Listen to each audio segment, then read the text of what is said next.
آپ صلی اللہ علیہ وسلم نے یہ سن کر فرمایا کہ اچھا اگر ایسا ہے تو پھر یہی ٹھہرو۔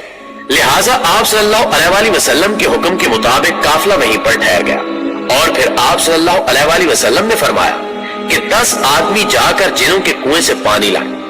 جب یہ لوگ کنویں کے قریب پہنچے تو ایک زبردست عفریت برآمد ہوا، اور اس نے ایک زبردست آواز دی جس سے سارا جنگل آگ کا بن گیا اور دھرتی کانپنے لگی۔ یہ منظر دیکھ کر صحابہ واپس آ گئے، لیکن ابو العاص صحابی پیچھے ہٹنے کی بجائے آگے بڑھے اور تھوڑی دیر میں جل کر راکھ ہو گئے۔ اتنے میں جبریل امین نازل ہوئے اور انہوں نے سرور کائنات صلی اللہ علیہ وسلم سے کہا کہ کسی اور کو بھیجنے کی بجائے آپ علم دے کر علی ابن طالب کو بھیجیے۔ لہٰذا آپ کے حکم کے مطابق حضرت علی علیہ السلام اس کنویں کی جانب روانہ ہوئے۔ رسول اکرم صلی اللہ علیہ وسلم نے دست دعا بلند کیا اور اللہ